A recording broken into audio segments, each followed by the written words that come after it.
Sekarang kita pindah kepada yang kedua, Jalmoxis. Dan menurut Richard Carrier, orang-orang Thracian atau Thracian cult menyembah Jalmoxis yang tadinya adalah manusia, kemudian mati dan bangkit. Dia tidak mengatakan bahwa kisah Yesus adalah jiplakan dari Jalmoxis, tapi menurut dia, ide tentang dewa yang mati dan bangkit itu juga ada di kalangan Yunani, dan itu tidak unik menurut pandangan Yahudi.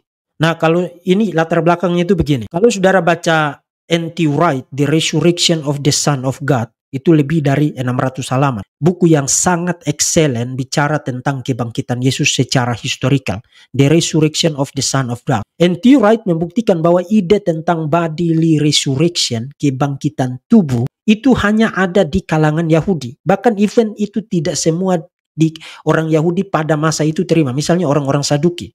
Orang-orang Saduki itu orang-orang Yahudi, tapi mereka tidak percaya ide tentang kebangkitan. Nah, ide tentang kebangkitan tubuh itu hanya ada di dalam Yudaisme dan di dalam kekristenan pada masa itu. Karena orang-orang Yunani, misalnya orang-orang Platonis, percaya bahwa tubuh ini materi, dan tubuh yang merupakan bagian dari materi itu sesuatu yang jahat. Jadi jiwa itu sesuatu yang mulia, terpenjara di dalam tubuh yang materi, karena itu kematian ketika jiwa melepaskan dirinya dari penjara tubuh yang jahat dan yang kotor ini. Kemudian kalau kamu mengatakan jiwa itu kembali kepada tubuh itu, di telinga dan di pikiran orang-orang Yunani itu sesuatu yang menjijikan, itu sesuatu yang disgusting. Jadi tidak ada ide tentang kebangkitan tubuh di dalam filsafat Yunani, di dalam mitologi-mitologi Yunani. Nah, Richard Carrier mengatakan, oh sabar dulu, kalau you baca tentang Jalmoxis, you akan dapat ide tentang Jalmoxis itu mati dan bangkit. Artinya pandangan tentang kebangkitan tubuh itu tidak unik di kalangan Yudaisme dan di kalangan kekristenan. Nah, masalahnya adalah apa? Tidak ada satupun sumber langsung dari Jalmoxis cult. Jadi kelompok ini tidak meninggalkan bagi kita satupun bukti, tidak meninggalkan bagi kita satupun tulisan. Kita hanya mendapatkan itu dari secondary sources, sumber-sumber tangan kedua, dari Strabo, seorang filsuf Yunani yang menulis buku geografi. Kemudian seorang ahli sejarah Yunani kuno namanya Herodotus dalam buku The Persian Wars, dan dari Plato, Charmides.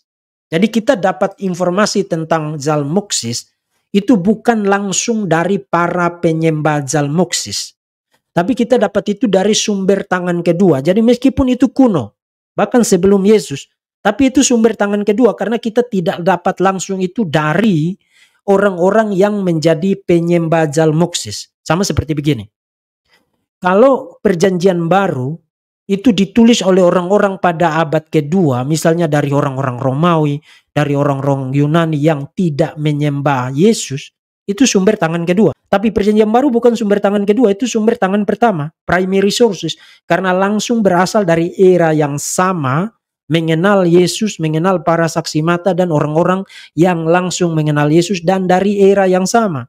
Jadi sumber tangan pertama. Tapi kalau ditulis pada abad kedua oleh orang yang non-Kristen dan tidak mengenal Yesus, maka itu sumber kedua, secondary sources. Nah, hal yang sama juga terjadi dengan Jalmoxis.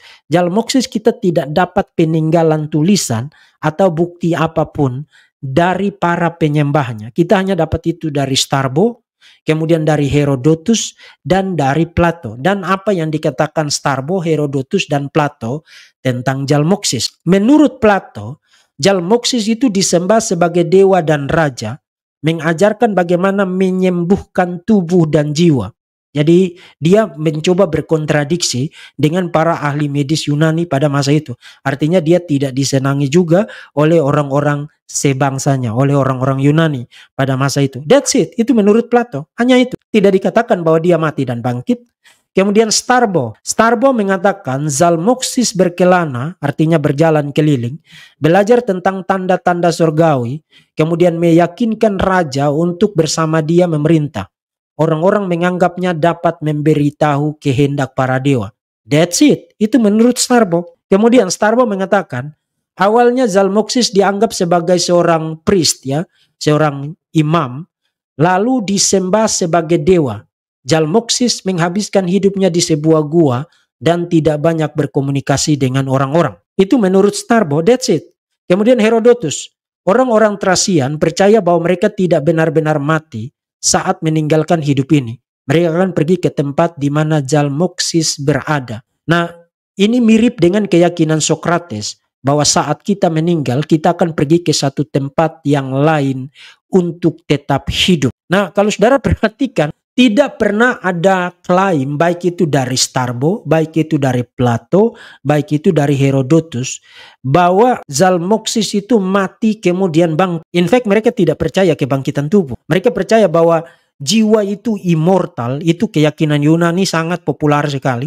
Socrates, Plato, Aristoteles, kemudian mereka percaya jiwa itu immortal. Jadi jiwa itu tetap hidup. Nah, maka sekarang bagaimana caranya menjelaskan jiwa itu tetap hidup setelah kematian? Apa yang dikatakan oleh Zalmoxis menurut Plato dan Herodotus, kalau kamu mati, jiwamu itu pergi ke satu tempat. Pergi ke satu tempat dan tetap hidup di sana. Itu pandangan umum di kalangan Yunani. Itu bukan pandangan tentang kebangkitan tubuh.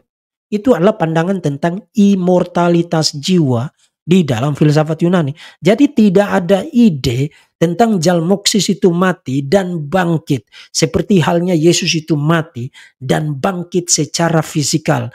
Tubuhnya bangkit dari kematian. Tidak ada ide itu di dalam penyembahan kepada Zalmoxis. Herodotus tidak pernah mencatat bahwa orang-orang Thracian percaya Zalmoxis mati lalu bangkit kembali atau hidup kembali. Sama sekali tidak ada catatan itu. Tapi mereka edarkan itu di mana-mana di internet. Oh, Yesus itu ceritanya mirip dengan Zalmoxis. Tidak ada buktinya. Sama sekali tidak ada buktinya.